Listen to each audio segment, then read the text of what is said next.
All right, perfect. So it's 8 o'clock. So good morning, everyone, and thank you for joining us. If you're new to this lecture series, welcome. Prior to March 2020, these were hosted in person in the Waltham location of the McKaylee Center. And while we hope to get back to in person soon, virtual's been working out great for us. Returning viewers, welcome back. We're glad to have you. This lecture is being recorded and will be available on the McKaylee Center YouTube page sometime this week. If you have any questions, please utilize the Q&A box and the panelists will address them following their presentations. We're going to welcome our first speaker, Dr. Bill Meehan. I am going to spotlight him now and have him share his slides. Thanks, guys. Thanks for getting up and coming. I'm going to share my screen here.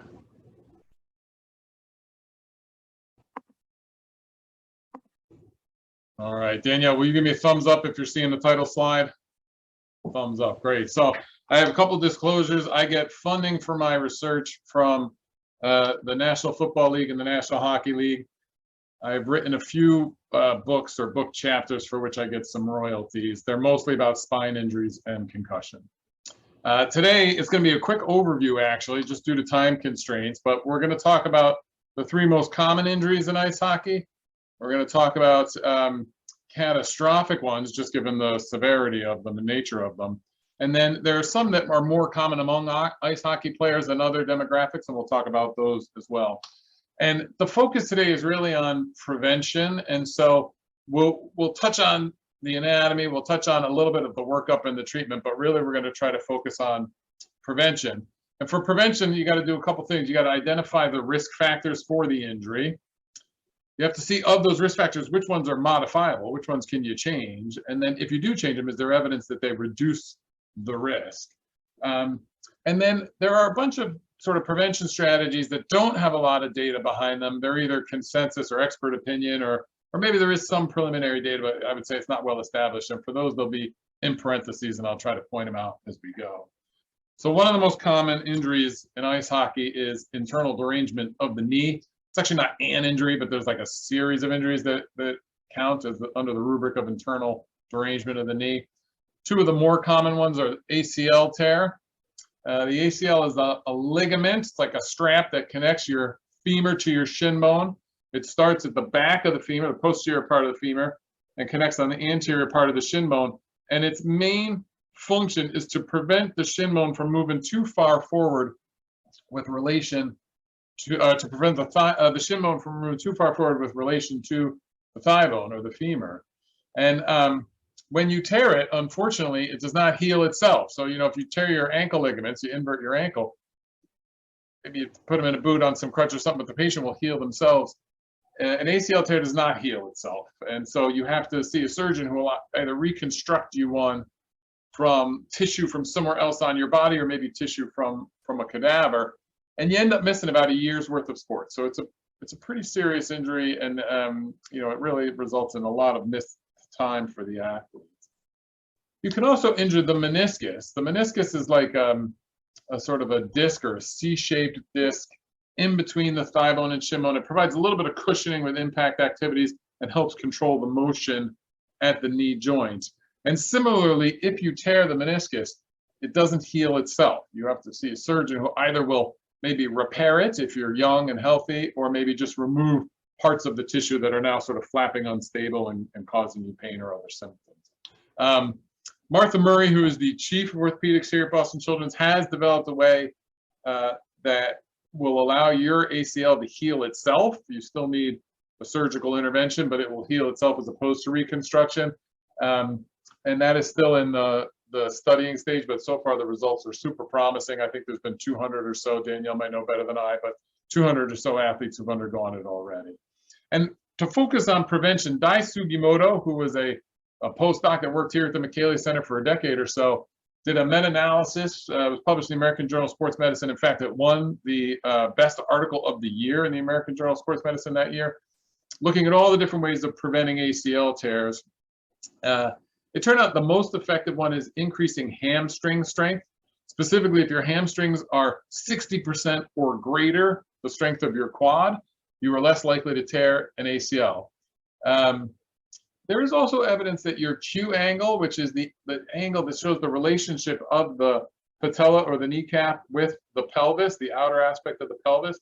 If it's increased, you're at higher risk of ACL tears and also patellar dislocation, patellofemoral syndrome, a bunch of other things.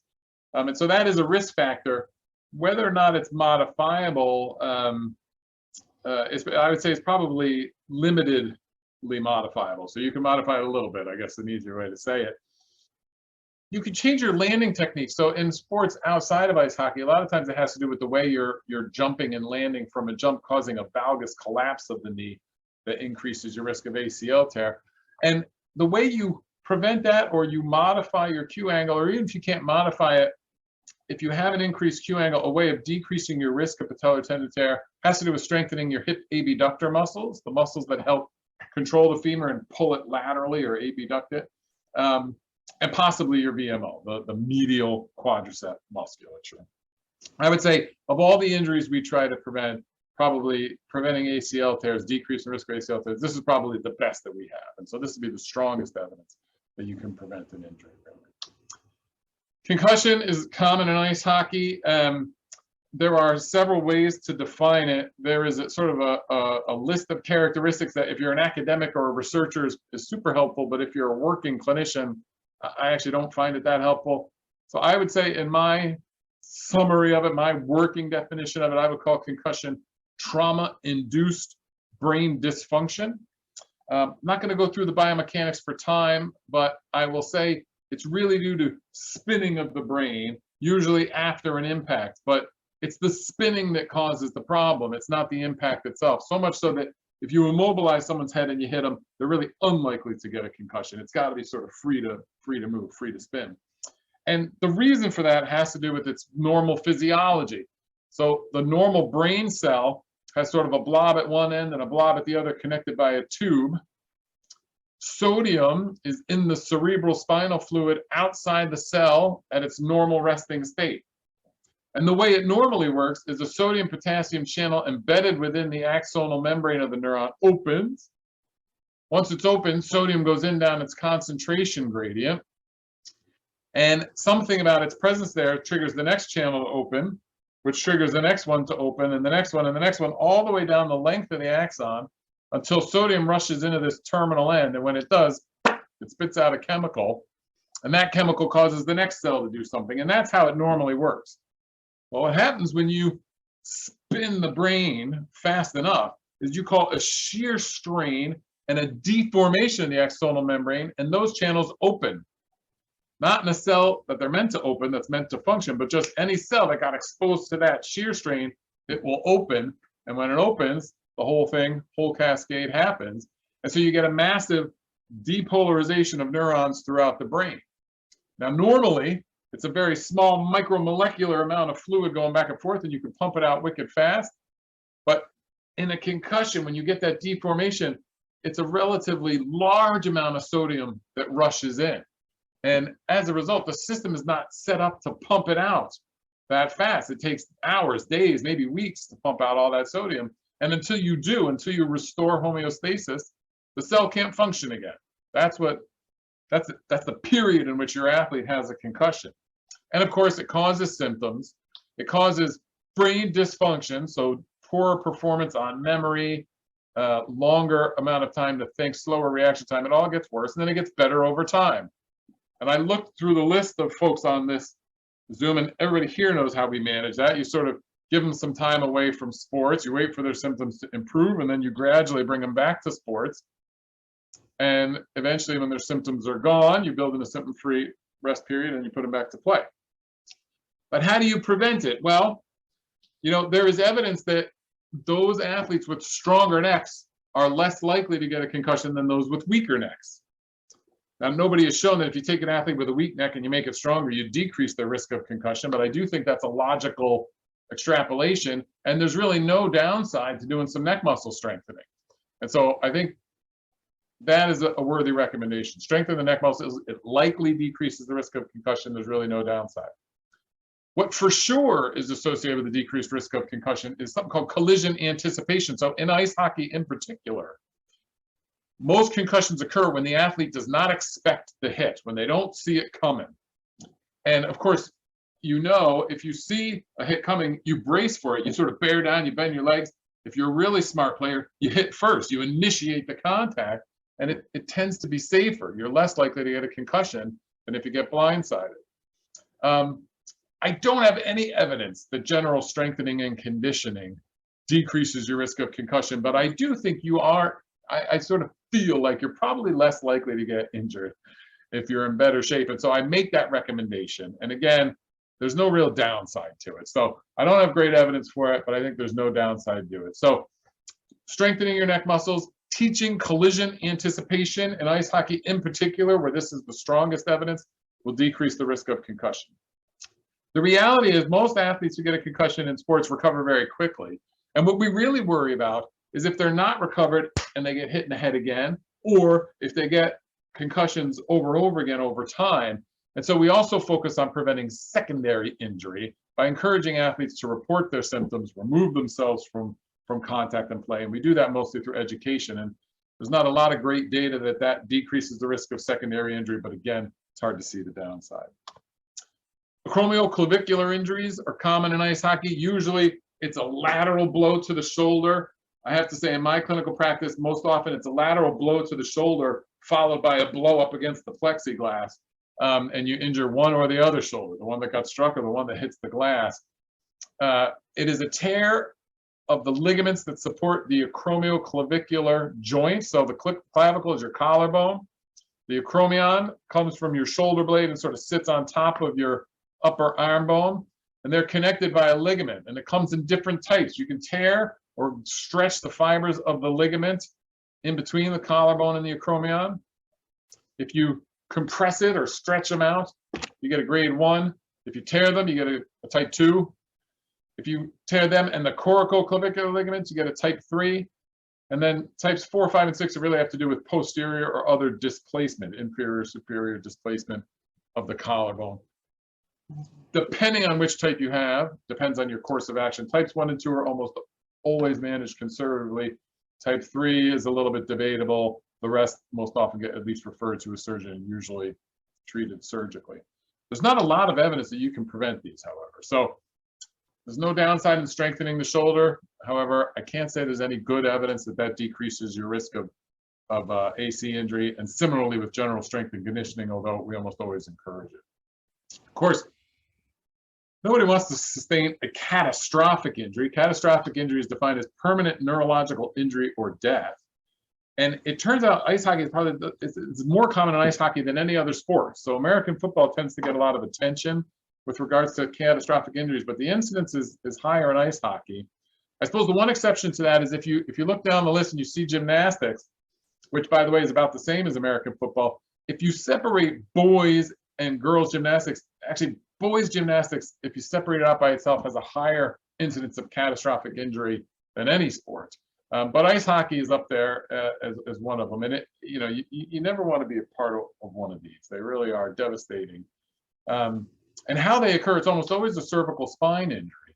So normally this is a cervical spine. And I think you notice the bones of the spine are not straight up and down.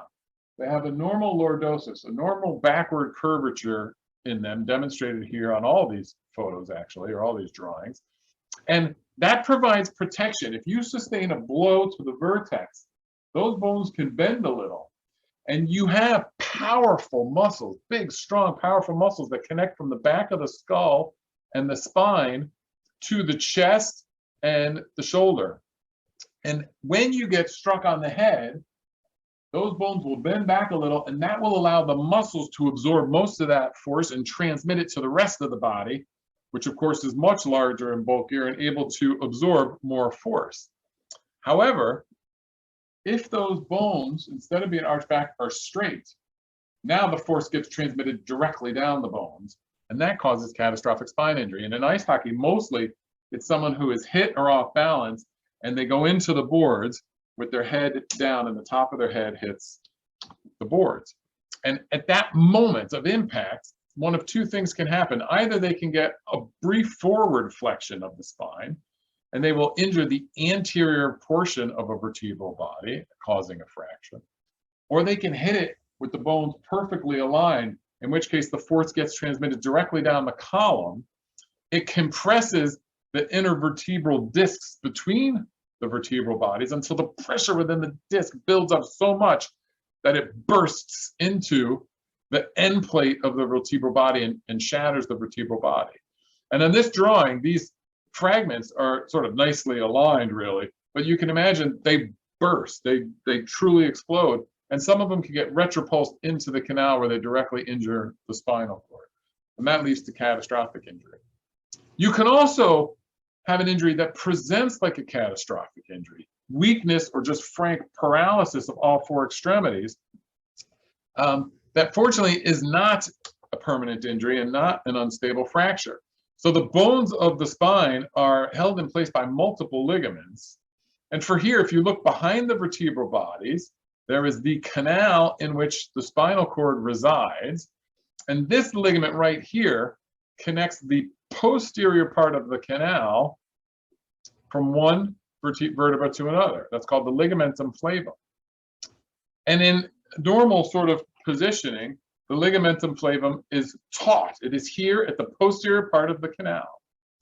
If an athlete takes a blow under the chin in particular, the vertebral bodies come apart, the spinous processes come together, and so you bring this part of the ligament downward, closer to this part of the ligament, and even though normally it's taut, when you do that, you put laxity in the ligament. You cause it to bow out into the spinal canal, and when it does that, it concusses the spinal cord.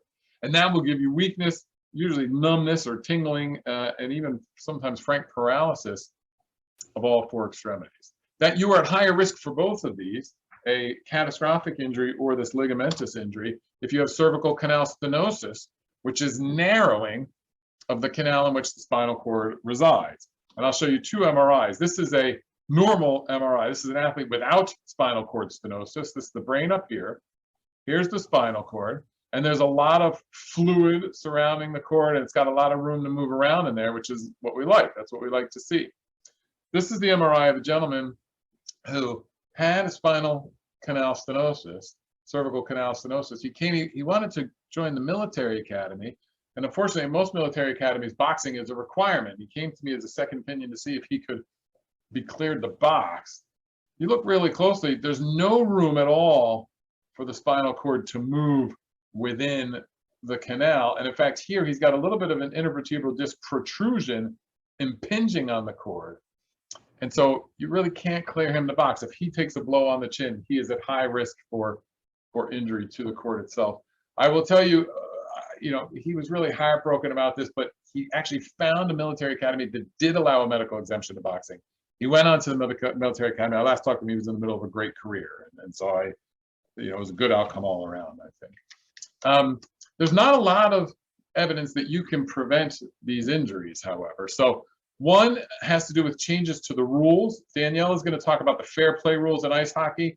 I am not going to talk about them because I don't want to steal her thunder, but I will say they are probably the most effective way of reducing injuries in ice hockey, and that is likely pan injury. And so I'll let her talk about that. There was an effort at one point to screen certain athletes for cervical canal stenosis, and it's sort of fallen out of favor. You end up screening tons and tons of athletes for an injury that's really rare, and so it's unclear whether or not you could really decrease it. And again, neck strength and general strength and conditioning, I don't have a ton of evidence that they're helpful for this, but it's hard to see the downside, and so generally we recommend it. Equipment, I will just say, we introduce equipment to sports to try and decrease risks of certain injuries, and it can be super effective, but it often has the downside of changing the way the sport is played and sometimes increasing the risk of other injuries. You just have to be careful about equipment when you're introducing it. What are the unforeseen consequences we're going to have here? And sometimes it might be worth introducing it anyhow, but you just want to be aware of them.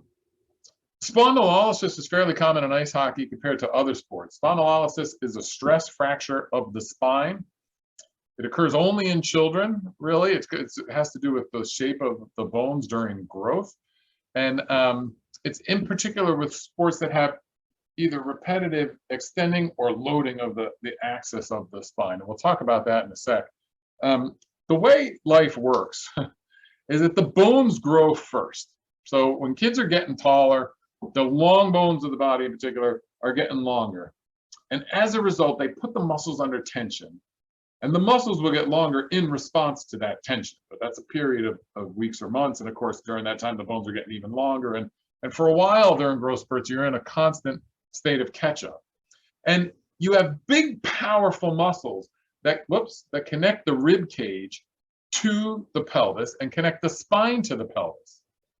So if your spine is getting longer, but there's these big, powerful muscles that are limiting the distance between your ribs and your pelvis, the only way for the spine to get longer is for it to arch, for it to curve more. And that's what happens during adolescence. A normal spine has a little bit of lordosis in the lumbar region, but during adolescence, you get an increased lordosis because the distance between here at the ribs and here at the pelvis is relatively fixed due to these muscles. If you then put on top of that a sport in which you're loading the spine or bending it backward repeatedly, then you get stress in an area of the vertebra. So this would be looking, let's look at this one here actually. So if you look closely at this sagittal view, you see vertebral bodies, they're labeled there 1 through 5, okay? If you look closely at number 4, there's a piece of bone that goes up and meets, bam, right up against a piece of bone from the 3rd lumbar vertebra.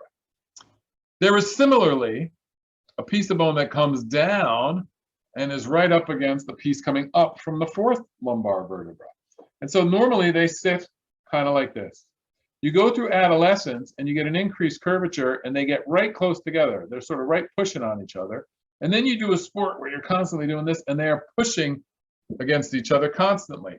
And if you look closely, there's pressure up here from this one, pressure coming down from this one, and the part in between them is constantly getting compressed. And that will lead to a fracture right in that area, the part in between this joint here, what we call the pars interarticularis. That's Latin for the part between the joints, the part between the facet joints. And that causes a fracture, and that's what spondylolysis is. It is worse, obviously, with sports that involve a lot of extension. You can diagnose it on exam by standing the athlete on one leg and having them extend backward, and it usually will cause pain. I'm going to skip the x-rays. The reality is I don't get x-rays anymore. You know, most of the time you can't see it. It's not super sensitive. If you do see it, you need an MR to know, is it acute or old? If you don't see it, you need the MR to know, is it there? And so I usually just try to skip to the MRI. And the treatment is a bit controversial, but also cumbersome. So the athlete is removed from their sport for usually 4 months or so, at least 3.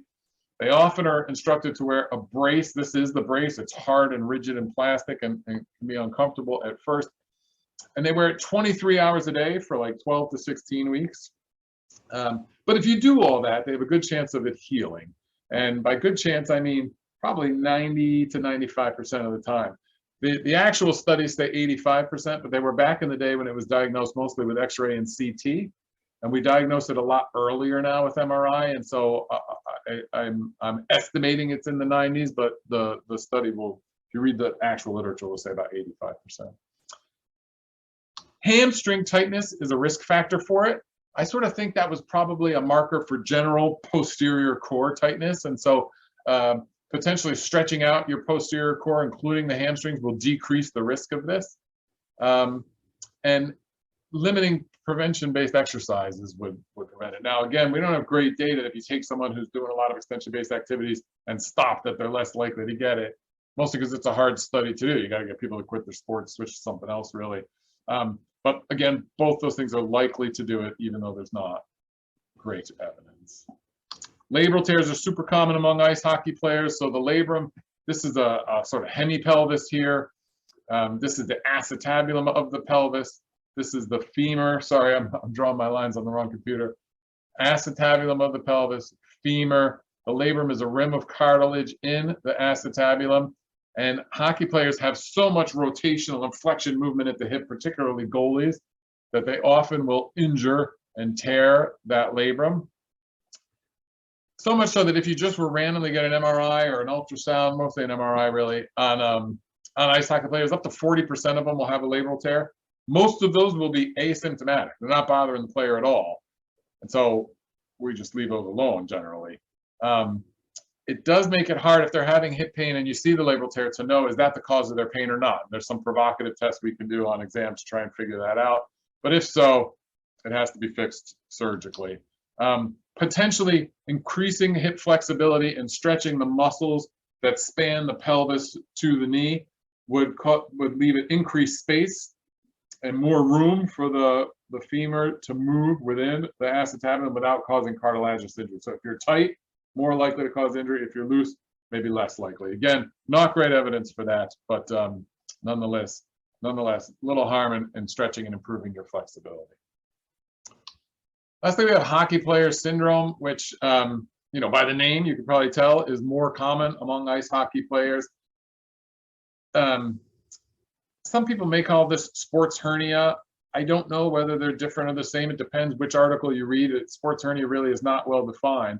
But hockey player syndrome is a tear in the aponeurosis, this sort of stretchy fascia-like tissue that attaches muscles here in the abdomen. In a hockey player, it usually occurs on the lower abdomen opposite the side of their bottom hand. So if your right hand is your bottom hand, it occurs left side of your lower abdomen. And the thought is that as they're winding up for a slap shot or a down ice pass or something, that they cause stretching in this and eventually tearing it. Again, it is worse with extension. And so it's probably you're stretching out the aponeurosis, you're causing some inflammation there and making it worse with extension. I know of no evidence that you can decrease the risk of this happening. Most of the people on this call know when you strengthen the muscles, you usually strengthen the tendons and other associated tissues. So it is possible that anterior core strengthening will strengthen the aponeurosis. I would say it's even likely, but I don't have great evidence supporting that doing that will decrease your risk of hockey player syndrome. I'm going to stop there. I left us 5 minutes. Hopefully it might be 4 minutes. Sorry, Emily. And I'm going to take some questions. Perfect. All right, if anybody has any questions, you can put those into the Q&A box. We'll give it a couple minutes.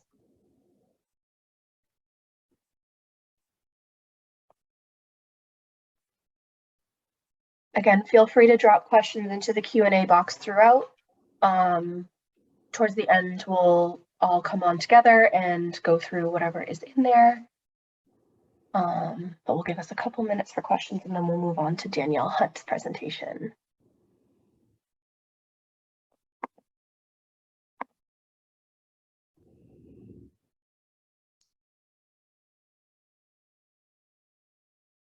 So I just see one question here in the chat box. I think what it's asking is, has the heads up effort helped with cervical spine injuries? I think that's what the question is. So heads up is there's been several efforts like that. So for those of you who don't know, there's been efforts about positioning and play and collision anticipation, and also discouraging blows from behind. And the thought was that that would decrease the risk of going heads first into the board and decrease cervical spine injuries. I think it's helpful. I think we should do it. I suspect it has.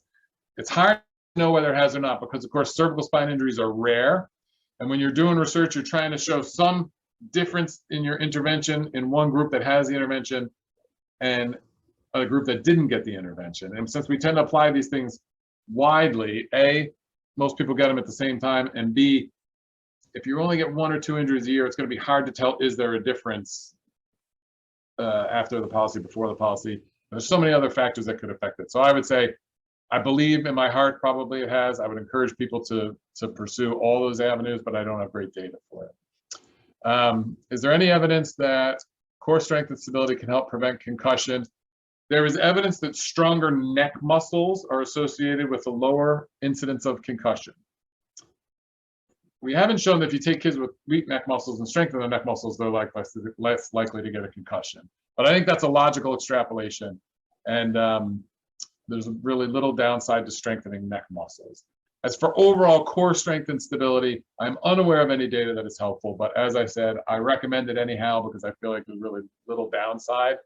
And intuitively, I think a lot of us believe that if you're in better shape, you're less likely to get at least the non-contact. How should one treat hockey players' syndrome? That, if it's bothering them and it's symptomatic, I will often try to confirm it with an ultrasound, and I will recommend they see a general surgeon for repair of the aponeurosis. It's uncommon. You got to find a surgeon that's willing to do it, and maybe ideally one who's heard of it and done it before. And if the athletes don't want it, then you can try to treat them with physical therapy. At this point in time, I might even try a little PRP, knowing that there's no evidence, but the downside is small, and sort of see if we could get it to heal. But usually I'll refer them to surgery, especially in the off season. If they get it and they're still in season, then we try to get them through with some PT. Has Dr. Meehan heard about the Q collar? Yeah. So has Dr. Meehan heard about the Q collar that's thought to prevent concussion? Does he have an opinion on it? So the Greg Meyer, who's a biomechanist, a good friend of mine, and we do a lot of research together. He sent the company to talk to me about research in the collar, and I didn't want to do it. I just thought the whole thing was nonsense. And then Greg agreed to do it with him and asked me to help out. I said, "Oh man, I already told him no, etc." And he said, "Well, look, I want you to do the animal modeling, because we do animal models of concussion in our lab." And we said, "Okay, we've been trying to make a pig model of concussion for a while." We said, "Okay, why don't we do it?" And so we injured these pigs. They're anesthetized, but we give them concussions. And then we have another group of pigs that wear the collar we give a concussion to. And it turns out that there's decreased tau formation in the pigs that have the collar on, and maybe some other inflammatory markers. So it is doing something clearly at the brain level. Whether or not it's going to decrease the incidence of concussion, I don't know. And the reason I really shied away from it, I just felt like it's a bad idea to put something around an athlete's neck. You know, it's like a hard plastic thing. It's not all the way around. It's got an opening in the front. But still, I felt like it was not a great idea. And with the opening in the front, it's probably going to get knocked off. You know, it's supposed to compress the jugular veins, and I sort of felt like it'd probably get knocked out of position a lot. So I would say at this point, I feel like, well, it's got some potential. It's clearly doing something physiologic in the pigs, but I don't know what it's going to do for people yet. Another question, does mouth guard help prevent concussion? No. You know, there are studies that suggest that it does. If you read the details of the studies, that, you know, what they say in the discussion and the conclusions is not really what it showed, which I think is a problem with a lot of studies. And I've even emailed some of the authors to see if they could explain it to me, and never heard back. And so so I suspect not. Nonetheless, it certainly decreases your risk of facial bone fracture and dental injury, and so everybody should be wearing a properly fitted mouth guard. And maybe it will reduce concussion at some point, but just there's not a ton of evidence now. Are there screening tools that could be used to see hockey players' risk of hockey player syndrome? None that I know of. And then at what age do you recommend this core and neck strengthening? I have a 10-year-old, 2 hockey players, and I'm listening to this at the rink. That's awesome. Thanks for listening in at the rink. I think if you can do it with someone who has expertise in strengthening and conditioning for children, I don't think there's too young an age. So obviously at the McKeely Center, that is what we specialize in. I worry about sending folks to some of these places that do primarily adults, because sometimes I think the kids take on more than they're ready for and they can get injured. But if you can find a place that has expertise in training children, then I don't think it's too early at all. And there should be safe ways to do it without any equipment. That's probably the safest way for a 10-year-old. And actually, if you're staying on, I would ask Shawn Cameron that when he does his section, which will be about strengthening and conditioning. Thank you, guys. I think that's the last question. Thank you. All right, perfect. So then we're going to bring Danielle Hunt on for her portion of the presentation. So I'm going to spotlight her now. Awesome. Okay, let me share my screen.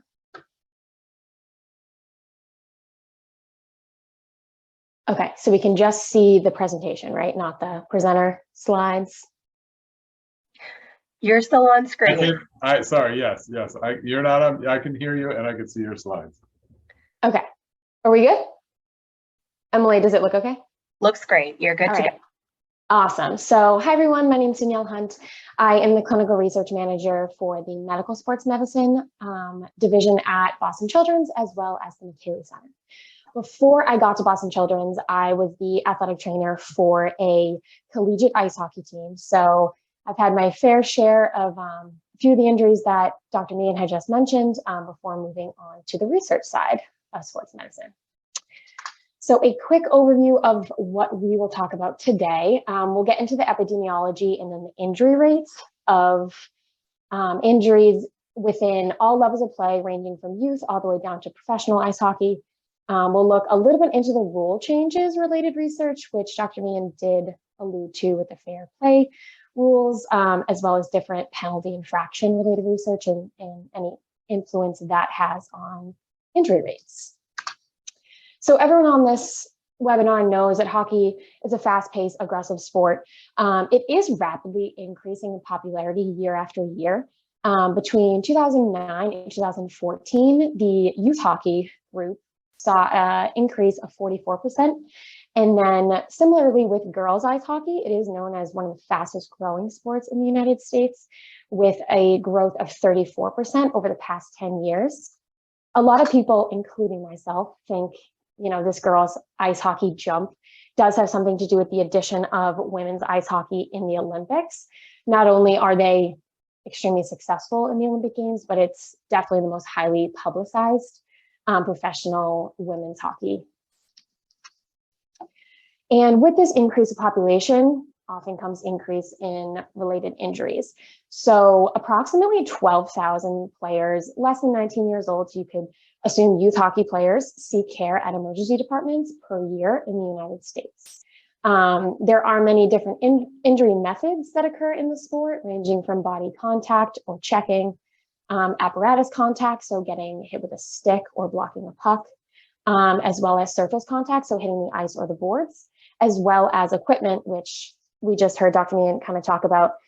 Adding equipment might not be the best. Obviously, limiting equipment it might not be beneficial either, but we will go through the different methods per level of play as well. One thing that you will see throughout this presentation at every level from youth to pro, body checking is definitely the most common injury method, but like I kind of teased in the beginning, we'll look into seeing if taking that away has anything to do with injuries. Also, for anybody who is not in New England or a Bruins fan, you will see a lot of New England related hockey pictures. So I apologize if you're not a New England fan. So the incidence of injury, or the rate injury occurs in the sport of ice hockey, was found to increase as the level of play increased. So if you think between, mite to squirt or even mite to bantam, there's a big jump. They also differ between games and practices, as well as different individual risk factors between males and females, as well as different ages. The more generalized conclusion, I guess you could say, the higher level of play will also cause an increase of athlete size, their speed and strength, an increase of game intensity, and then that inclusion of body checking. And you can see on these two pictures here, both actually, more so on the left, but the size difference of kids, especially in youth hockey, and also we can see it in high school levels as well, they're so ranging. The athlete in the white clearly is towering over the red, which can, affect if he gets hit versus the red player hitting the white jersey player. So we will get into that a little bit more. And some of those physical risk factors I just kind of alluded to, they do differ between boys and girls youth hockey. Similarly, across the two groups, it was found that previous injury as well as level of play have influence on injury, but specifically for boys youth hockey, player position, age, height, and weight do affect injury rates. And conversely, for girls, years of experience as well as exposure levels, so that is how often they're playing hockey, the number of hours they play, has been found to influence their injury risk. Interestingly, one study did mention menstruation age. So they found that girls who did begin menstruation by 11 or 12 had an increased injury risk. I definitely think there needs to be more studies done on that to make a solid conclusion. But the researchers in that study, they did speak on the different hormones, the different developmental stages that those girls were in versus the athletes who did not begin menstruation yet. It is extremely accepted across the literature that games and practice have varying injury rates. The injury risk in games is a lot higher than those in practice. And if we think, and I could probably say that a lot of people on this call would agree with just this general idea, practices and games look a lot different. So practices, obviously, you're going through drills and skills related practices versus competition. They're more aggressive, obviously fighting to win, things like that. So you can see on this little chart here, all the way to the right under level of play, we go from youth all the way to professional. And the middle column, that's competition. So the game injury rate compared to the practice injury rate all the way to the right. And of note, the men's professional, one of the studies that I was looking at, they reported their injuries in percentages, but again, you can kind of see the very clear difference between that 88.7% of all injuries happening in games versus the 11.3% in practices. One definition I kept going back and forth on was injury rates. So throughout the literature, this is definitely varying and needs to, kind of pick one or the other, but it's either measured in 1,000 hours of participation, so a game or practice hours, or it is measured in 1,000 athletic exposures. So athletic exposures would be one athlete in a single game or practice. And as we kind of go through the rest of these slides, I tried my best to compare studies that use the same definition of injury rate, just because it's going to get confusing, kind of switching back and forth between, are we talking about a single game or are we talking about hours? So this boys youth hockey below here shows you the difference between the level of play and the injury rates at each level, going from mite all the way to bantam. So you can see that jump. Mite is less than 8 years old, more or less, shows a rate of 0.8 injuries per 1,000 hours of play, compared to that bantam, so 13, 14 years old, of 4.3 injuries. Girls youth hockey, the literature definitely is a lot more scarce, but we did see a similar increase in level of play between 9-year-olds to 17-year-olds, with a range between 1.9 to 3.6 injuries per 1,000 hours of play. So youth hockey injuries, the mechanisms and diagnoses that are most common. Mechanisms, you're going to see this over and over again, but body contact was accounted for about 38% of all injuries. Unintentional contact followed closely behind at 26.2%. Equipment had an effect on injuries at 16.1%, and then surface contact, whether hitting the ice or the boards. For the diagnoses, I didn't add any percentages here, mainly because the literature was super varying between, how many of these injuries are fractures versus muscle strains. So I just kept them broad and more introducing the common diagnoses, if you're an athletic trainer on the call, to kind of look out for if you are working with the youth population. So most commonly is a contusion, which is just a fancy word for a bruise. Different fractures, muscle strain, ligament sprain, a laceration, which another fancy word for a type of cut, specifically at the head, neck, and upper extremity, followed by concussion. And moving into junior ice hockey, which can kind of be a little bit tricky because you could still have, a 16-year-old in youth hockey, so to speak. Most likely they'd be in high school hockey, but nonetheless, the typical ages of a junior ice hockey player ranges between 16 to 21. And if we think back to one of the beginning slides of the size difference between the two players, a 16-year-old versus a 21-year-old, that's, it could definitely vary: height, weight, speed, etc.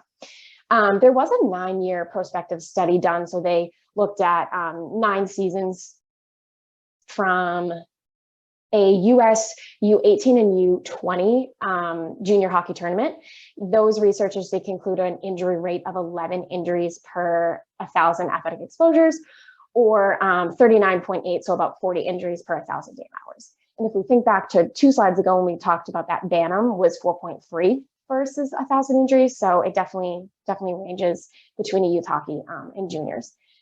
Another varying thing with juniors is the rules. So some leagues do allow fighting, so that, more or less would cause more injuries. But another big thing is facial protection. So not all junior hockey leagues require their athletes to wear the full shield or the full bubble cage. they have the opportunity to either wear no protection at all or a half shield.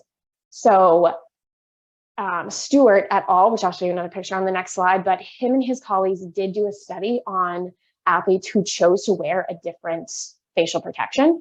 You can clearly see here that no facial protection, so that is no shields at all, just the helmet, produced an injury rate of 159 more, so to speak, per 1,000 player game hours. Compared to, you have the full cage, the full bubble, produced 23.2 injuries per 1,000 hour games. 1,000 player game hours, excuse me. And I threw this picture on this slide just because, it's silly that the puck goes up the half shield, but it's a realistic thing that could happen if you choose not to wear that full cage or shield. And this is that same study that I just mentioned. He had a really great visual of the number of facial and head injuries in particular between a no protection, half protection, and full protection. And I'll leave this up here just for a couple of seconds, just because you can see the difference of that full protection compared to the other two when it comes to head, face, eye, mouth and teeth, neck and ear injuries. Pretty shocking actually to see that, but the research group did find that the facial injuries occurred 2 more times than partial facial protection and 7 times more likely than full facial protection. The eye injuries in this study was 4.7 times more than those with the partial protection. So all in all, full protection is better. Different anatomical locations for junior ice hockey players, head and face injuries cause about almost 40%, with lacerations, again, cuts of some sort, as well as a concussion, followed by upper body injuries, AC joint sprain, fingers or wrists, lower body with the MCL sprain, ACL tear, as Dr. Meehan had mentioned, as well as the ankle, thigh, and hip. Spine or trunk did allow for just 9% of all injuries.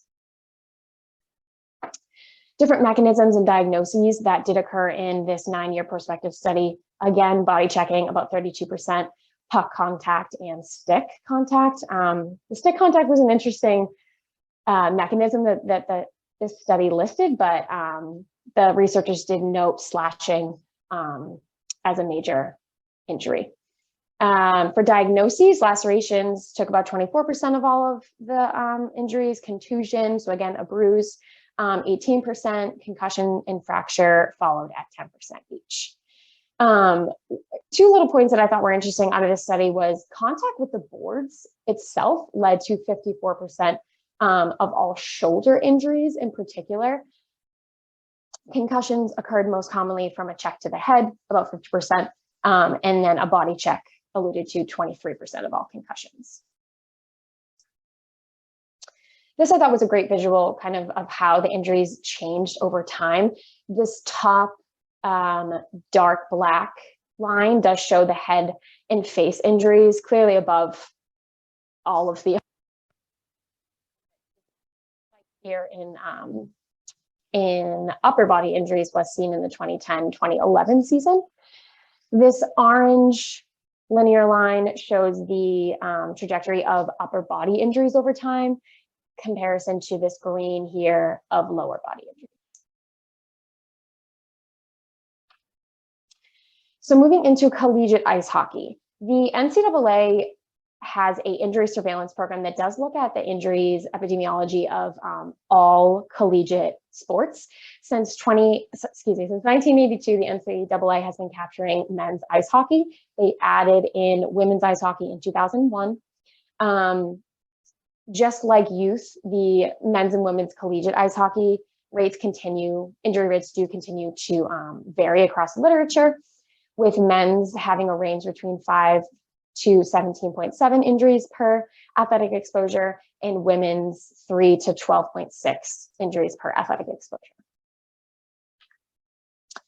The men's collegiate ice hockey anatomical locations most commonly injured in games, specifically shoulders were the most common at 18.7% of all injuries, followed by head and face, hand and wrist, and knee. And then conversely in practices, which I thought it was interesting that they did They did vary, but even injury type between games and practices. The hip and groin were most injured at almost 20% of injuries, the trunk, followed by hand and wrist, and shoulder. Once again, to no one's surprise, player contact is 46.8, almost half of all men's collegiate injuries, followed by apparatus contact, getting hit with a stick, puck, or skate at 30.5%, surface contact 8.4%, and then a non-contact injury mechanism at 7.5% of all injuries. The diagnoses most common in men's collegiate ice hockey: contusion, again, that bruise, ligament sprain, followed by a muscle strain, and concussion.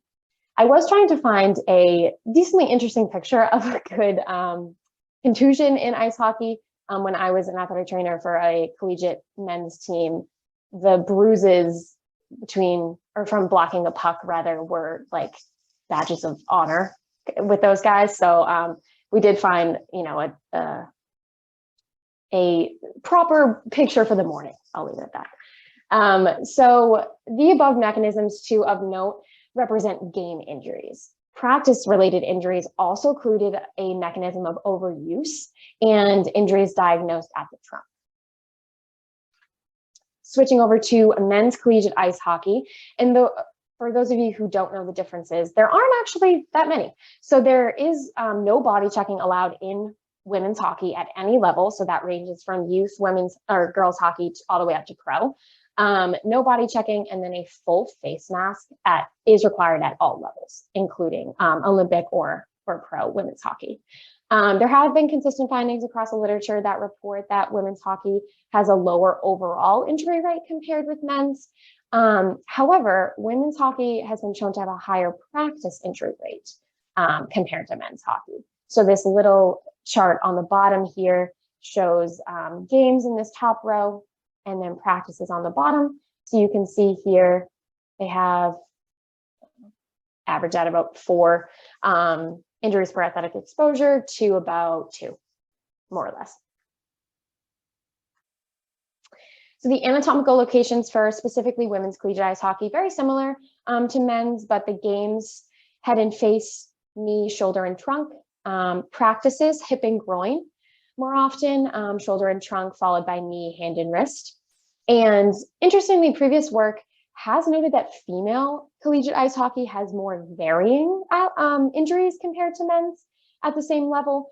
So if you are, an athletic trainer for a women's hockey team, your injuries may vary in, anatomical location type more than your men's hockey team. Same thing as the men's collegiate, women's player contact. Although there is no body checking, keep that in mind. Player contact does account for almost 40% of all injuries. Apparatus contact following at about 30%, with surface contact and then non-contact following that. Diagnoses, again, do include contusion at 20.5%, a ligament sprain, muscle strain, as well as a concussion. And the additional practice-related injuries include the mechanism of overuse, as well as diagnoses at the hip and groin. While I was kind of going through this little lit search of all these ice hockey injuries, I just kept coming back to the fact that women's collegiate athletes suffer concussions at almost a 2 times more rate than men's collegiate. So all this information is from the NCAA injury surveillance studies, but concussion alone does continue to be one of the most frequent injuries in women's ice hockey. So although, again, there's no body checking, women's collegiate had a rate of 14.9 concussions per 1,000 athletic exposures, compared to men's, at 7.5 concussions per 1,000 athletic exposures. And a few different sources, they did say, I cited one here, but they did suggest that the preparation for contact or the anticipation response may differ between men and women's. Kind of going back to that heads up program, we'll talk about it in a second, but male ice hockey players, they're maybe more used to checking, maybe used to more taking the check, more importantly than giving it. But definitely more research should be done on, why are women sustaining more concussions in specifically ice hockey compared to men. I got quite frustrating looking at professional ice hockey injury rates, more because there wasn't much out there. And this definitely has to do with teams not willing to report the specific injuries to the public or allow their records to be used for research. However, I did find one study that looked at an NHL injuries over 6 seasons. But professional ice hockey tends to report more frequent injuries, as obviously it is the most elite level of play. And then specifically in the 2010 Olympic Games, ice hockey was reported to be the highest risk sport of all the sports that took place in those Winter Olympics, with 13 to 35% of all ice hockey athletes being affected by injury. For women's professional ice hockey, similarly to the collegiate and youth levels, the women's pro hockey players report less injuries compared to men's. Another just reminder, no facial protection rules are currently in men's professional ice hockey, whereas the women do have to wear the full cage or the full shield. A group in 2006 conducted a study on the Women's World Championship as well as the Olympic Winter Games for an 8-year period. They concluded an injury rate of 6.4 injuries per 1,000 athletic exposures. There are about half as many injuries reported in the women's championships compared to the men's. And again, a little note on the full facial protection in this study specifically decreased the risk of all facial injuries significantly when looking at males and females. So from the study that looked at 6 NHL seasons for the men's professional hockey, player contact, to no one's surprise, again, about 30% of injuries, 84% of those were from receiving a check compared to the taking a check, about 20-something%. Non-contact injuries, 14.8%. Incidental contact produced about 14.3 injuries, and then getting hit by a puck, so blocking a shot, blocking a pass, 13.5%. Of those hit by a puck, 93% of those were from a shot. Diagnoses similar to all other levels: contusion, MCL, AC joint sprains, a muscle strain or a concussion, and then the head was most often injured, very closely though followed by the thigh, knee, and shoulder. So the timing of injuries in NHL particularly, the first period does produce more injuries than later in the game, which is contradictory to all other levels of play. All other levels of play did note that the third period had the most injuries. And researchers, as well as myself, kind of think this is more because NHL players, they might not fade, they might not fatigue in the third period like all the other levels of play may. So that third period might not be choppy and, just kind of like a less clean area of time. So this leads into, after looking all of those injury rates, we know that body checking does affect injury in all levels of play, all gender of play. So does changing the rules of ice hockey affect the rate and or severity of injuries? Dr. Meehan did mention this heads up hockey or heads up don't duck. So there was a rule change in both USA Hockey as well as Hockey Canada. USA was in 2011, and they prohibited body checking in the 12 and under youth age groups, as well as all women age classifications. Hockey Canada, a few years later, 2013, they did modify their rules as well. So they took away body checking in the Pee Wee levels, and you could only begin checking in Bantam. So 2 studies did look at, did taking out this rule affect injury? I do think there definitely needs to be more studies specifically looking at this. But Emery et al. In 2010, she wanted to examine whether the risk of concussion and other injuries differed between 2 Canadian provinces that allowed body checking at different ages. And if we remember what we saw on the last slide, Canada didn't change their rules until 2013. So the research group here, they did choose a Bantam level that did not allow checking until that age group. And then they had a different province that allowed checking at the Pee Wee level. This group found that allowing checking at that Pee Wee level produced a threefold increase of injury risk compared to a league that waited until they were in Bantams. She noted that athletes of smaller and lighter body size may have an increased injury risk. Contrary, in 2017, Trofa et al., they wanted to determine the impact, again, of body checking on the distribution of injuries in youth ice hockey players. He looked at two different timeframes, so Pee Wee and Bantam ice hockey between 2008 to 2010, so that is when Pee Wees were still allowed to check, compared with 2013 and 2015, that already went through that rule change of allowing body checking only at the Bantam level. He found that injuries caused by body checking did decrease by 38.2% after the 2011 rule change. However, the head and neck injuries did increase for 43.5% to 50% respectively.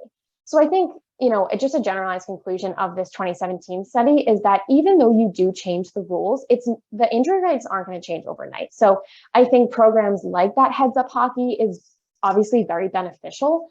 But rule changing in this aspect might not be the end all be all of diminishing ice hockey injuries. Definitely helps, but it's definitely not like the end all be all.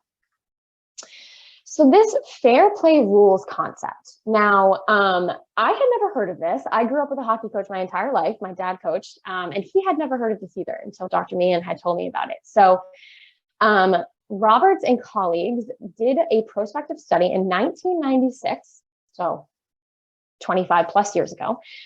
He wanted to look at the rate, type, and severity of injuries sustained in a junior hockey tournament that had both fair play rules as well as regular rules integrated in the tournament.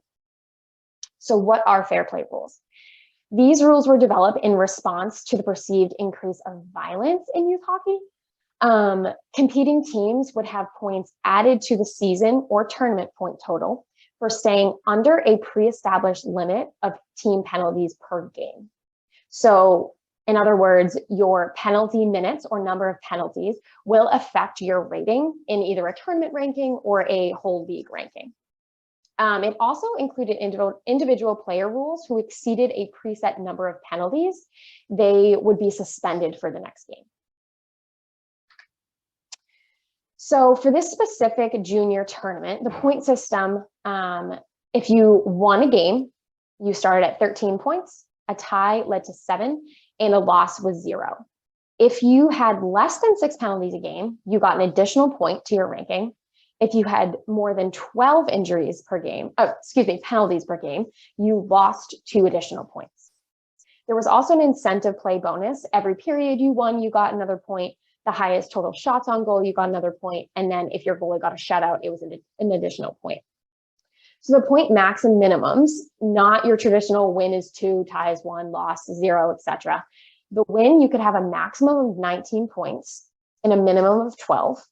And then for losses, you could still gain points. You could have a max of 4, and you could have a minimum of -2. So then the team with the highest sum of points awarded at the end of the qualifying round of this junior tournament was in first place. So the results. There were 24 fair play games, so games that had the penalty rules in them. It came out to be about 14.4 hours of play compared to 7 regular league games. Regular rule games at 4.2 hours. Now in this tournament, the round robin was the fair play, and then the championship was the regular rules.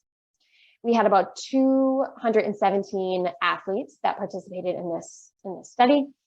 The total number of injuries in the entire tournament was 29. 15 occurred during the fair play rules, and 14 occurred during the regular rules. There was only 11 notable injuries, so that is injuries of moderate or severe or greater severity. And then looking at injury rates by game rules. So all the games that had the fair play rules, there were 17 injuries per 1,000 athletic exposures, so 1,000 single games, or 1.04 injuries per hour. All regular rules, 64.5 injuries per 1,000 AEs, and 3.33 injuries per hour. And then the notable fair play and notable regular rules right under those, still with the notable regular rules, so those injuries of greater severity, more in the regular rules versus fair play. Now the penalty results. Keep in mind there are 24 fair play games, 14.4 hours, versus 7 regular rule game at only 4.2 hours. There was 170 total penalties in the fair play games versus 91 in the regular games.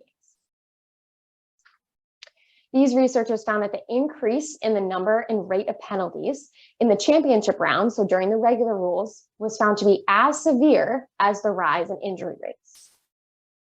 Injury rates almost doubled on a per game basis when fair play rules were suspended, so when they went from round robin to the championship rounds. And both teams were below the penalty maximum during fair play rules. However, they exceeded the limit when those fair play rules went away during the championship rounds. So this group concluded that the fair play rules produced fewer and less severe penalties, as well as less injuries, and fewer penalties were associated with less injuries per athletic exposure or player hour. So like Dr. Meehan had kind of said, this has a large influence on injuries, and that was done in 1996. So I was trying to find if anybody else did anything a little bit more recent. So Brunel in 2005 did a very, very similar method. So he looked at fair play rule games versus regular rule games, and he did see that the number of penalties when the team was being penalized, essentially, for having so many penalties was significantly lower. And then the players in the fair play rule leagues were called for holding more often, versus in the regular games, they were called for body checking. So that's kind of understandable. You know, you're used to body checking, and now you have to hold them more often than, you know, fully hitting them. But nonetheless, there were no differences in injury rates per games, just penalties.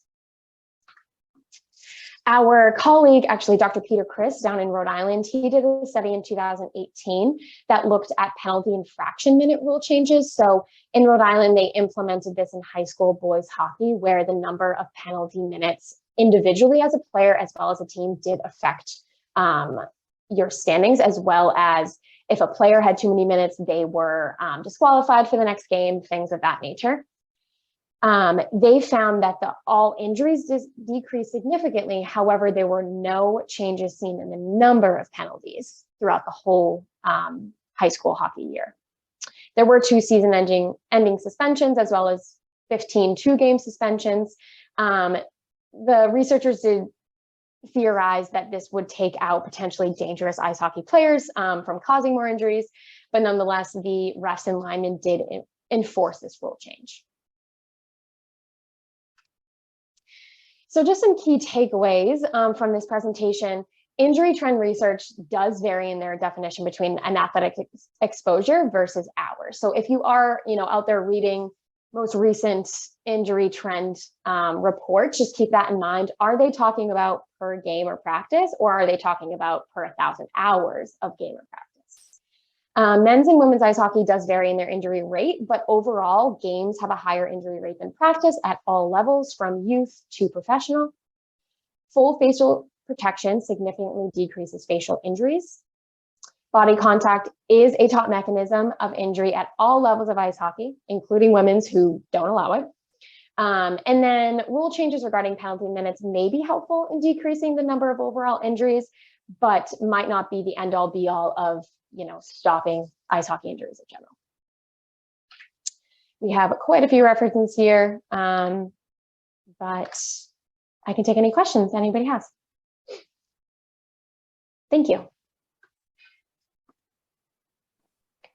Thank you, Danielle. And again, anybody with questions, please put them in the Q&A box. You can also submit them throughout presentations. We'll give a few minutes for questions here.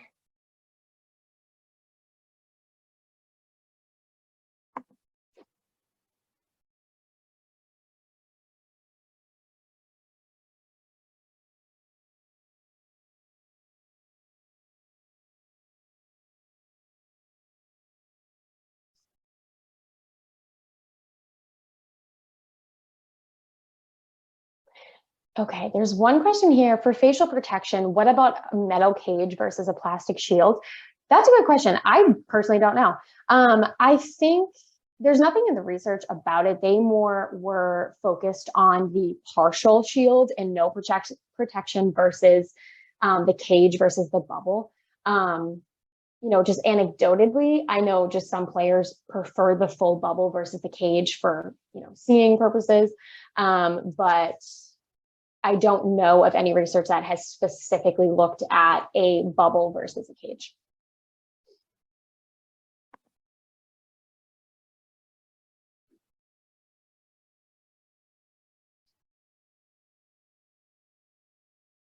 And we'll just give a couple more minutes for questions. If there's anything that comes up, feel free to submit throughout, because at the end of everyone's presentations, we'll also just open the questions back up for anything that was missed or anything that occurred.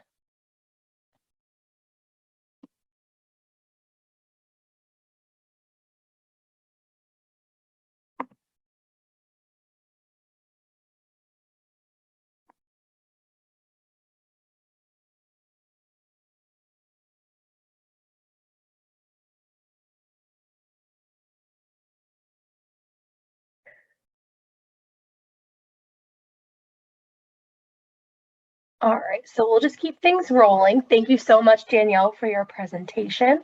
I am going to spotlight Shawn here. Let's see.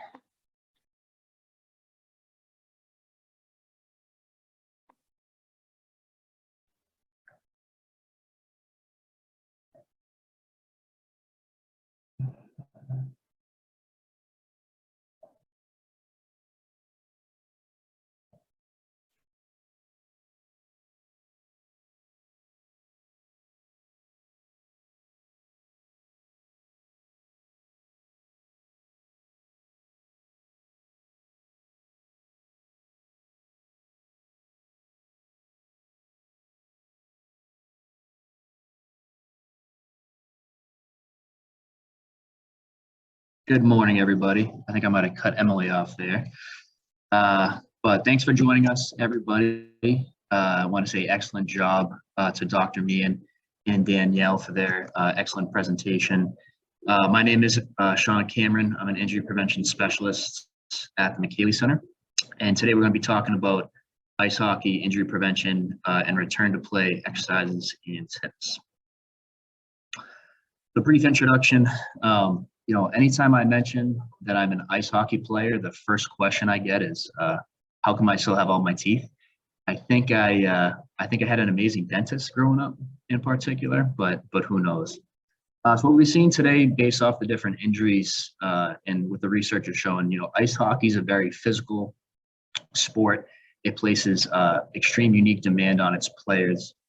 I definitely want to talk about the skating motion today. You know, it's multiplanar in nature. It involves the frontal and the sagittal planes. Skating in general, it's high intensity, intermittent with rapid changes in velocity and duration.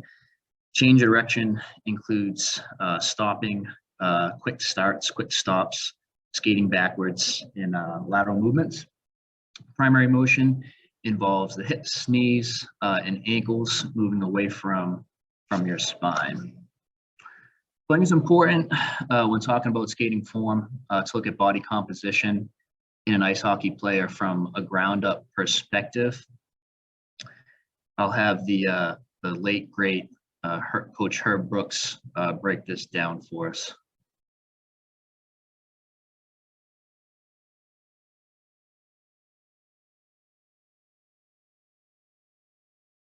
He couldn't have said it any better. The legs feed the wolf. You know, when you talk about the skating form, I like to split the body, the lower body, into two segments, being the stance leg and the push leg. Okay, the stance leg is the front leg during the skating stride. It's going to be the leg that grabs the ice and is responsible for the onset of the pushing motion. The push leg is responsible for propelling the body forward, along with stabilization and balance. With skating form, both the stance and push legs must work in unison to generate effective mechanics. In my opinion, starting with the ankle, it's one of the more important components of skating proficiency. Ice hockey players are wearing a skate, they're in a fixated boot, so you have to maintain proper dorsiflexion from the base of their stride to generate a positive shin angle, which of course carries over into the stride itself. From the lateral view, the lower body can be grouped into two main functions. We can see triple extension and triple flexion. Starting off with triple extension, this is going to involve the push leg, which incorporates hip extension, knee extension, and plantar flexion. Triple flexion involves the drive leg, which incorporates hip flexion, knee flexion, and ankle dorsiflexion, which I was talking about. Please note that knee extension should be just under full extension. In other words, slightly bent to allow for proper recovery in between strides. From the frontal plane perspective here, there are several important mechanical structures to consider. Effective lower body structure in skating involves a calculated combination of both hip internal and external rotation. External rotation should occur in forward skating in the stance leg before the push begins. Internal rotation of the hip will be engaged through the pushing motion through full extension, as well as the recovery of the push leg to become the new stance leg, which you can see here. From working with a lot of young skaters at the McKaylee Center, especially at the Skating Club of Boston and in Waltham here, a common ailment that we often commonly see is that youth skaters acquire over time, or they possess too much internal rotation. We can note that too much internal rotation leads to what I call knock knees.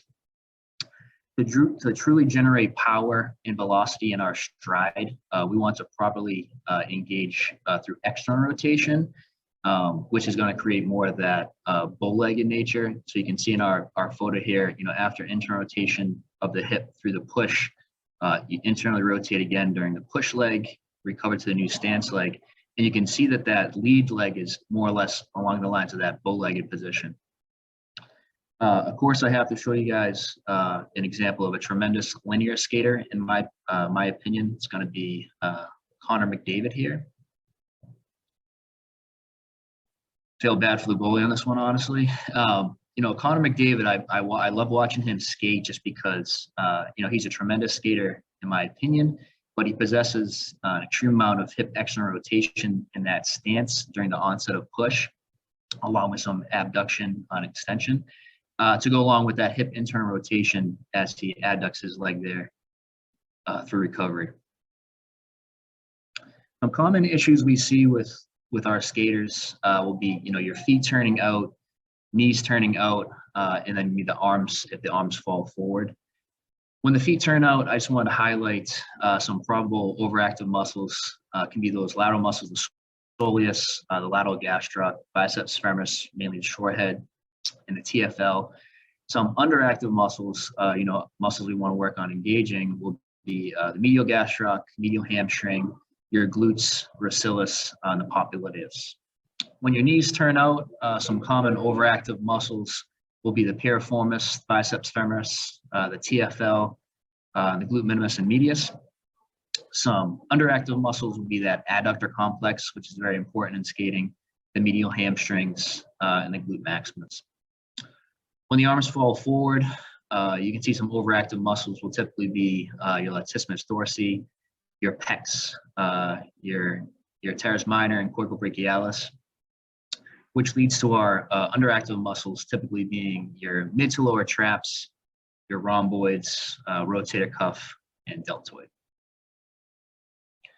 In terms of injury prevention, what I want to talk about today, of course, we're going to go over some corrective exercises. Corrective exercises are extremely important in addressing and fixing movement compensations and imbalances that can occur, day in, day out from skating. It's important to use corrective exercises to help reestablish or reteach proper movement patterns. When we're reteaching and restoring these proper movement patterns, the main goal is going to be to execute optimal form and control. When some young folks come into the McKaylee Center, I feel sometimes like I'm constantly, cueing form, and that's extremely important with corrective exercise. The ultimate goal essentially is, to move and feel better, not necessarily just during sport, but in every day, not waking up sore and throughout your workouts. Here's an example. I've adapted this from the National Academy of Sports Medicine, but it's known as the corrective exercise continuum. There's 4 stages which I want to highlight today. There's your inhibition stage, your lengthening stage, your activation stage, and your integration stage. The inhibition stage is going to be your myofascial release. You're going to work to inhibit tension in areas identified as being overactive or shortened through a variety of different assessments that your athletic trainer or strength coach will put you through during preseason. You're going to look at self-myofascial release techniques here to really work on reducing muscular tension, relieve muscle soreness, and improve circulation. Lengthening is going to be your stretching phase. Want to make sure we're lengthening the muscles with static stretching or neuromuscular PNF stretching techniques, and of course, dynamic stretching. The goal here is going to be to reduce stiffness. Of course, we're looking to increase functional range of motion and then improve posture. I'm sure with our young skaters, having tight hip flexors and always kind of having the forward shoulder roll, it's important to work on the lengthening phase. Activation is definitely key as well. We want to make sure we're activating muscles identified as underactive and potentially weakened muscles. We can do this through activating individual muscles in order to improve muscular endurance and increase strength. With our integration phase, we want to integrate functional sport-specific exercises here to help solidify and coordinate the changes we're looking to make. Integrated strength training techniques not only improve total body coordination, but they improve movement patterns and essentially enhance performance. Moving along here through the first phase, integration, myofascial release.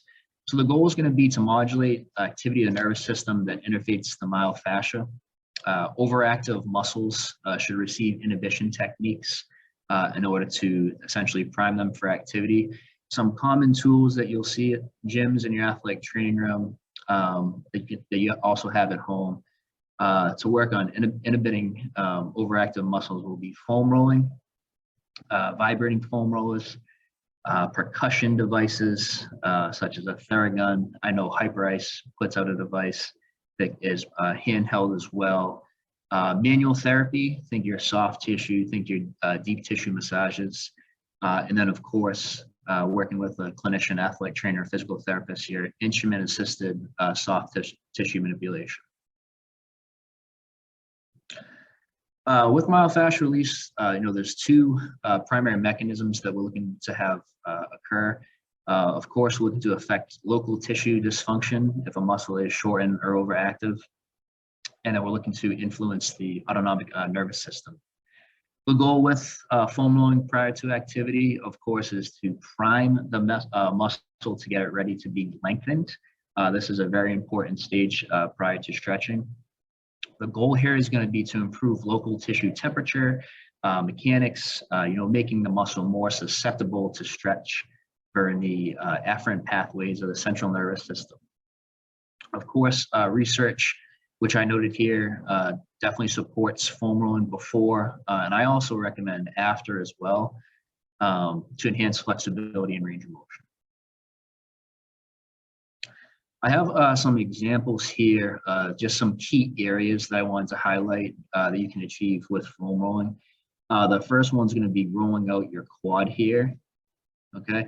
One thing you'll notice, and I think it's often underlooked, is that when we're foam rolling, I always want to encourage, our clients and our patients to roll, not just the same spot of the muscle, but also different areas, being, looking at the quad here, the inner thigh, the outer thigh, and then you also want to roll through a functional full range of motion. You can see the same thing here for the adductor complex. You can look that I'm flexing and extending my knee here, rolling the inside of the muscle, rolling the outside of the muscle as well. And then last but not least, just our glutes. When we're rolling our glutes, in terms of our activation, these muscles can obviously be inhibited. So it's important to roll out our glute max, our glute minimus, and glute medius. One technique that I like to use here is actually crossing the leg. You can also touch the piriformis slightly in this position.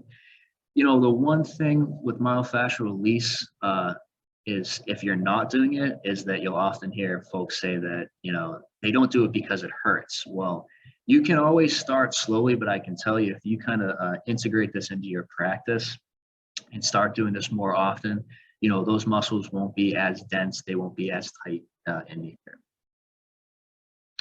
In terms of stretching and mobility, contrary to popular belief, stretching does not stretch out muscle fibers. Technically, stretching is the elongation of mechanically shortened muscles and connective tissue. The nervous system response, in which muscle spindle activity and motor neuron excitability are decreased. Essentially, the tissue becomes more susceptible to forces such as stretch, which allows for increased range of motion. Stretching has a mechanical effect, such as increasing muscle compliance, but I believe the real benefit is going to be that physiological thought of increasing your stretch tolerance. You can see here, of course, all our New England fans, the Bruins, I've got to observe some of their practices, and they'll always kind of, congregate in the middle of the ice and perform their stretching pre-practice and post-practice. You can look here, if this is, say, the end of a practice, they're performing some static stretching. And the goal here is to really calm down a muscle to allow for increased range of motion, that improve length-tension relationship, force couple relationships, and of course, enhancing movement patterns. With lengthening, this should be only performed on muscles identified as short and overactive. A common mistake is to stretch a muscle which you feel is tight. Due to the response of certain stretch receptors, muscles that are long are more frequently described as feeling tight than those that are short. Inhibition and lengthening are used before activation, which will be the next phase that we break down. And the goal is going to be to improve tissue extensibility and range of motion before isolated strengthening. Of course, it's well documented that normal muscle function is dependent on normal joint movement. I had to show a picture of the current goalie for the Bruins, but Jeremy Swayman here. I used to always crack up just watching goalies stretch on ice. It's almost like they should be in a Cirque du Soleil versus an ice hockey game sometimes. So we're very familiar with some static stretches. I wanted to highlight some drills that I want to place an emphasis on in terms of our stretching and then also mobility. The first one here is going to be what I call our ankle wall drill. What we're looking to achieve here is going to work on increasing our dorsiflexion, which I mentioned earlier here. You're going to notice from this stance phase, you're in a split stance position. You want to keep both feet flat on the ground, and you're really working on driving your knee to the wall. You'll notice that the stance leg, the lead leg, is forward, and we're working on increasing dorsiflexion while you're also feeling a stretch through the gastroc. We talked about the importance of hip internal and external rotation. This next drill is what I call a shin box, or a modified shin box. We're working on rotating our hips through internal rotation into external rotation. This one's challenging if you've never performed this before, but this is what I call a scorpion drill. The scorpion drill is excellent because it really places an emphasis on stretching through the hip flexors, the hip adductors, the glutes, and then the low back as well.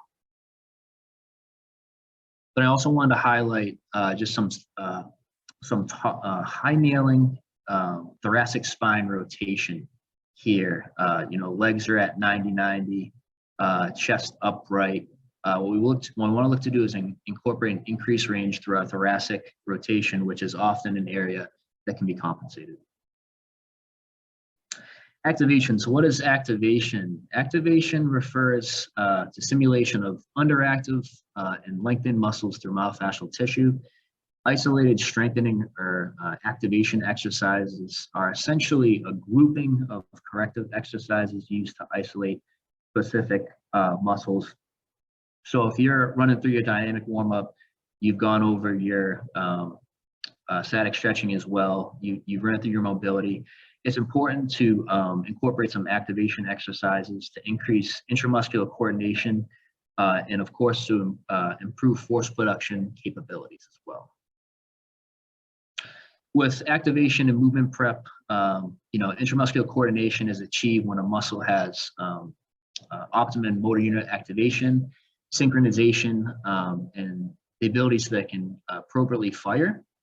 Isolated strengthening focuses on one muscle.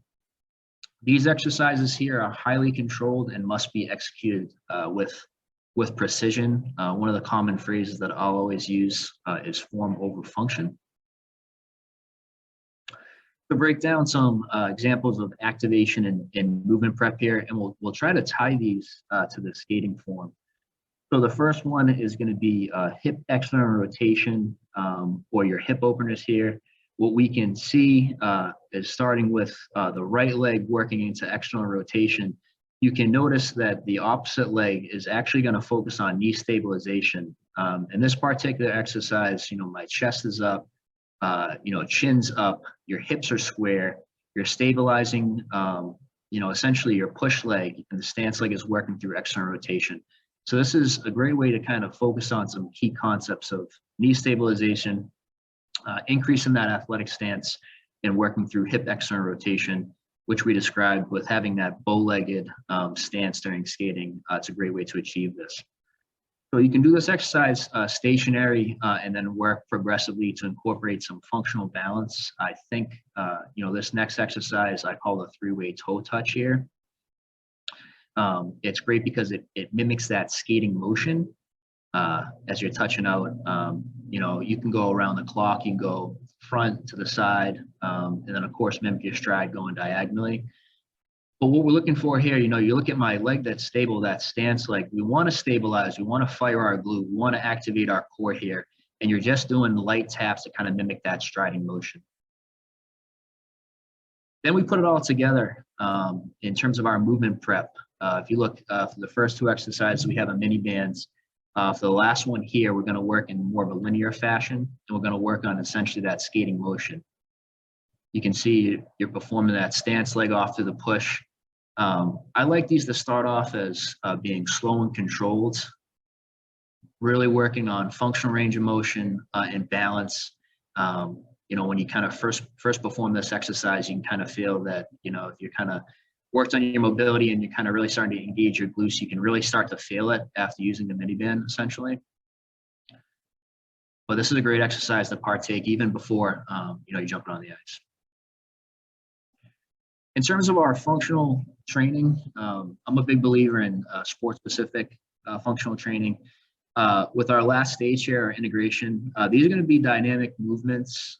Integration techniques are used to reteach functional movement patterns by reestablishing neuromuscular control and promoting coordinated movement. These are going to be your multi-joint action and multiple muscle synergists throughout the full body movements. Like I mentioned, I like to incorporate functional sport-specific movements, which we'll highlight in a second. I like to begin with slow and focused movements in a controlled setting. The goal there is going to be to ensure optimal form and control. Eventually, you want to progress these movements to mimic, the speed of sport. Hockey is also known as, the fastest game on earth, right? So we got to make sure that once we can start our functional exercises in a controlled manner, we want to eventually progress to mimic how we're skating on the ice. So once again, just kind of tying together our skating form, we have our mini band here, and the first up is going to be a goblet squat here with a kettlebell as well. Now, a couple of reasons why I like to use the mini band is, once again, to promote the activation and then, keeping our lower body through that external rotation. At the McKaylee Center, we do a variety of injury prevention evaluations. And when we're looking at our single leg squat, our body weight squat, and the overhead squat, a lot of times we see just this dynamic valgus occur when the knee focuses in. And then a lot of times as well, we'll see a significant anterior forward trunk lean. So I like using a kettlebell here, and I like pinning it against the chest. I don't know if I did here specifically, but it's a great way to teach just that core stabilization element. We want to make sure that we're getting down to a full 90 degrees. Our hips are actually rotated and not caving in. And then you can notice that with that kettlebell, we're keeping our shoulders back. We're not letting our chest collapse. Another dynamic exercise that I'm a huge fan of is going to be that single leg RDL. The goal here is to work on that posterior chain activation. Look at the amount of balance that is occurring here, right? You can see that, after properly warming up, that knee slightly bent, hips are square. We have external resistance on the opposite side of our body. We're slightly bending our knee, okay? And we're gonna work on having that kettlebell just slightly cross over our body as we're kicking back out. This is a great exercise to work on that dynamic balance, posterior chain activation, single leg strength. Then in terms of functional core, I'm a huge fan of the farmer's walk. If there's some coaches on here, this is an excellent exercise to make sure that your players are doing, just because, you don't want to get knocked off the puck. So, having this farmer's walk exercise here, you're working on core stabilization, dynamic strength, and you're really working on increasing that functional core strength, which is essential to ice hockey players.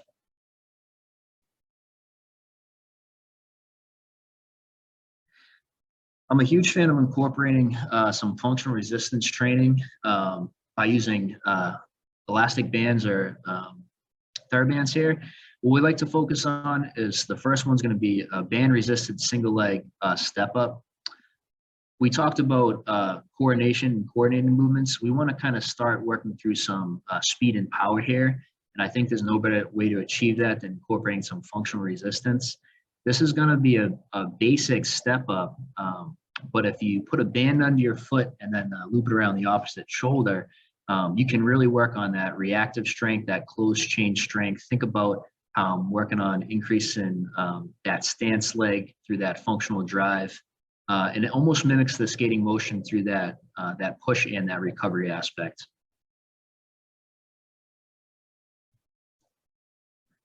Moving along, another one of my favorite exercises is actually going to be the lateral lunge to single leg balance. Once again, this is also band resisted in nature. You can see it starts with lateral lunge. And I'm getting down pretty deep here, but you can see how the leg that is lunging almost mimics that stance leg there, okay? And then a key element is going to be, when you shift your weight back, okay, you're going to work on having the band being attached at your hips there, being able to stabilize into that single leg balance. Okay, so you want to have that knee slightly bent, you're firing your glute before you drop down into that lateral lunge. Same thing here, you're transferring the power from that stance leg as your other legs in recovery back to the power. Some functional sport specific exercises. We talked about core training. I think there's a couple questions earlier about functional sport specific exercise and engaging the core. I'm a huge fan of the pal off press here.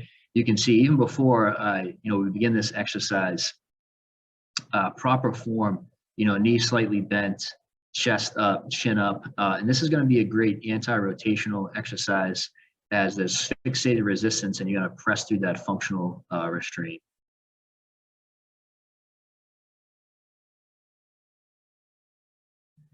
as we talk about passing a puck, shooting a puck, taking a slap shot, we're going to work through some fixated rotation as well in terms of a band coordinated movement here.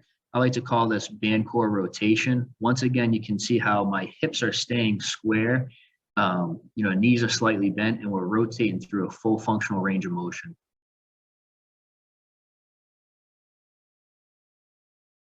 You put the pull-off press together, band core rotation together, and what you're going to get is your functional, high-low chop, which really mimics passing a puck, catching a puck, receiving a puck, passing, shooting, and taking a slap shot here.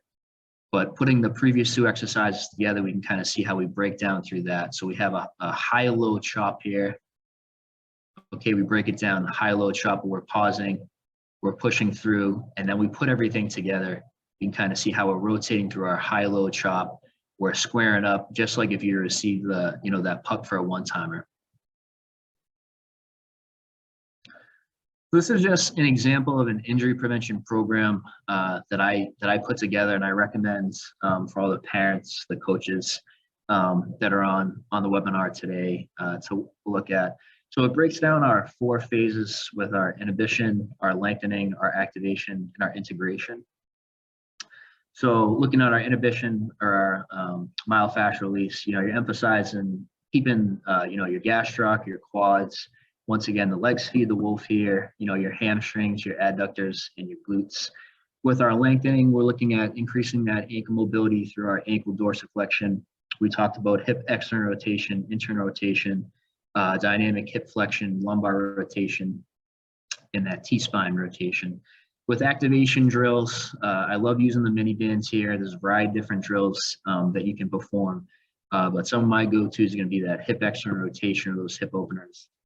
You can incorporate that knee stabilization, those toe touches, glute bridges, single leg glute bridges, your glute med side plank to activate, your glute medius and minimus, and then those functional skater hops.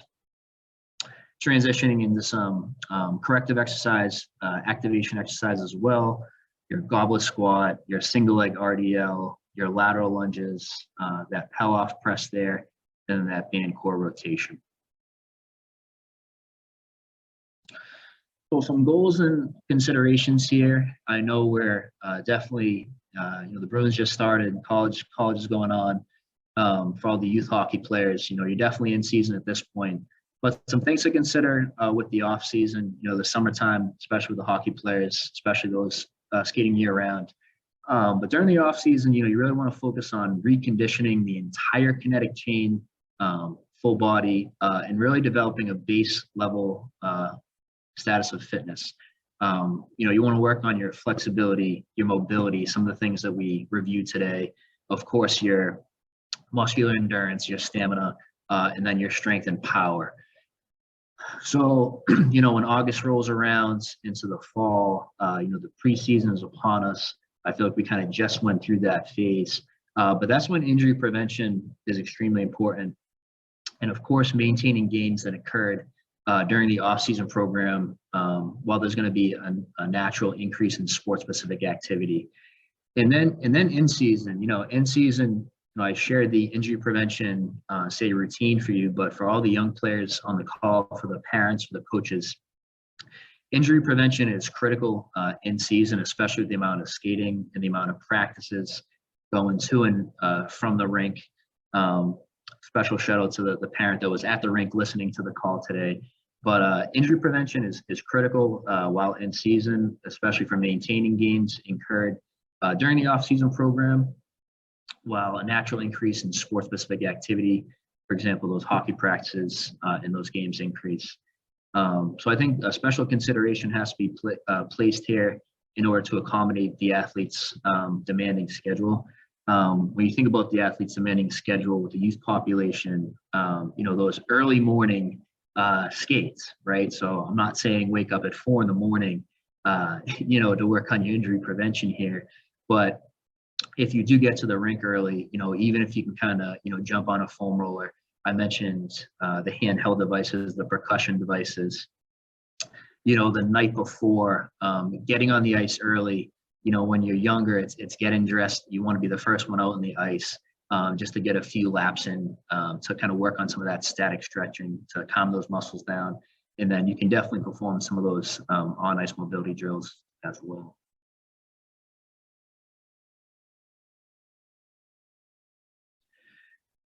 So the take-home message, today, if really want to get this one out there, but performing injury prevention exercises should be consistent and well-timed.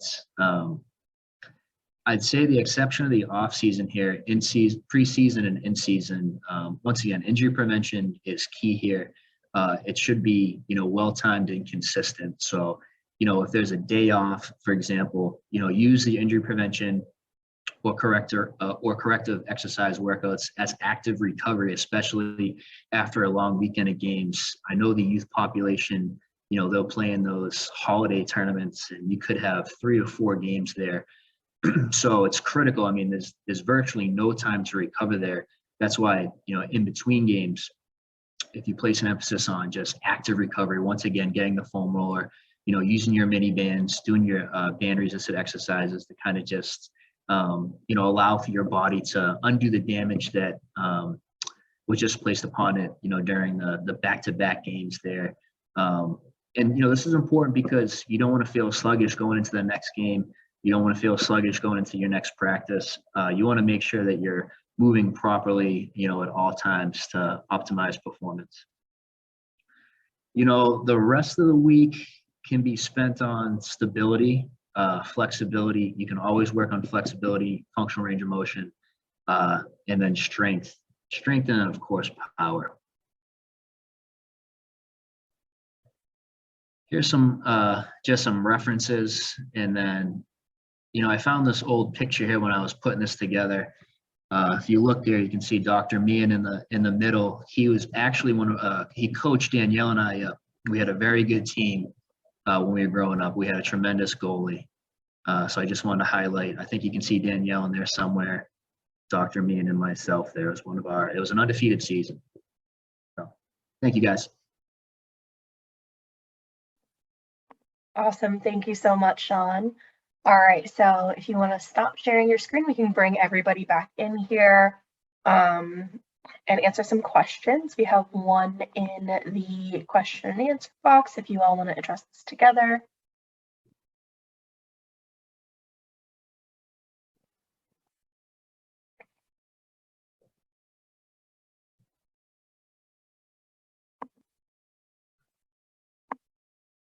Why don't I take the first stab at it? Sorry, I was writing a cheeky chat message to Shawn there. So, so the question with the focus on 365 days, I think they were saying sport year round, basically at a young age. What are the recommendations on multi-sport athletes? My boys play elite baseball and soccer, and I see the difference between them and their teammates who don't. Mom at the rink again. So, it's not really a hard question, but it varies a little bit. So overuse injuries, which are injuries that you get from doing the same activities over and over and over again. If you're just doing the same sport year round, you probably increase your risk of those. By cross training, like your boys are, where they're playing baseball and soccer, sort of bouncing between the two, they're working other muscle groups when they play baseball and soccer, and it probably protects them from overuse injuries. You got to keep an eye on the total hours they're playing sports, but if they ease their way into it, in general, you can prevent any overuse injuries that way.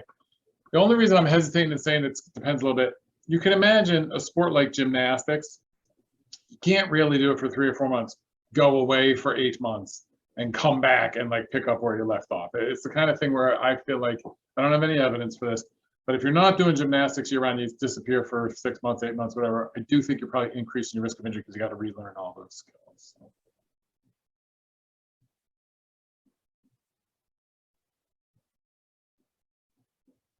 Anything to add, you guys?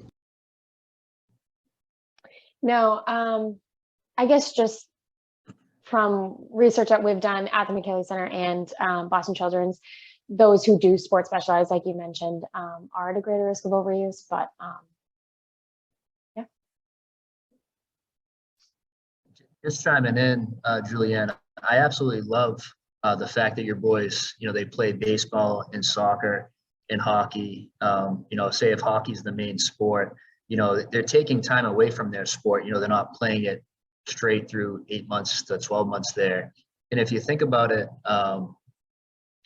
sports specialization, there's all the research on that, but with an athlete that's playing multiple sports, think about soccer. They're really diversifying their movement patterns, but there's also a lot of similarities that you can see from playing soccer. And I think it's a great way to work on the conditioning aspect. Once again, that stamina that should be done in the off season for your hockey players. Of course, you're at the rink now. It's October, so you basically living at the rink here essentially, and that's going to carry over into the long New England winters.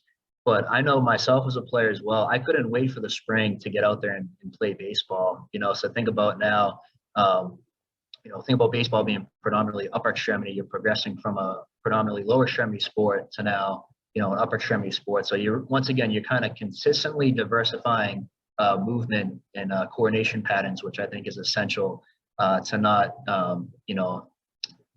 have one of those overuse injuries or experience any burnout.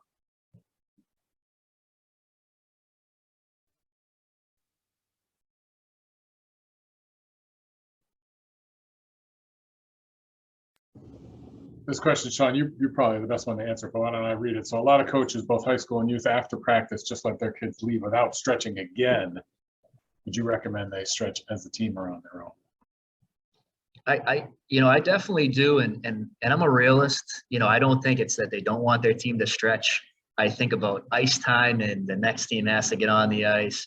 I think about, they're coming from their full-time job to coach kids here, so it's kind of like, pack up and leave. But, as the parent, and then of course from just the talk today, the student athlete has to really advocate that for themselves. If they have to hop off the ice, your foam rollers in the locker room, you can definitely take some time to work on stretching. But that being said, I love if a head coach can establish, say you finish 5 to 10 minutes early, to just kind of, huddle around the circle and just do some static stretching. Once again, to kind of just help calm down those muscles that you're just put through a variety of activity. So I think it is definitely important to stretch, following. I mean, think about your cool down skate and your stretching post activity. Absolutely. Awesome, thank you. And then just last call for questions. Give it another minute or so, and then we'll wrap up. Thanks again to all the panelists today for joining us this morning and for your excellent presentations. Again, for anyone viewing, this is being recorded and it will be posted to the McKaylee Center YouTube channel sometime this week. And all of the resources and slides will be in that so that you can view them again. So yeah, we'll just give it another minute for questions. If anybody has anything last minute, just throw it right in that Q&A box.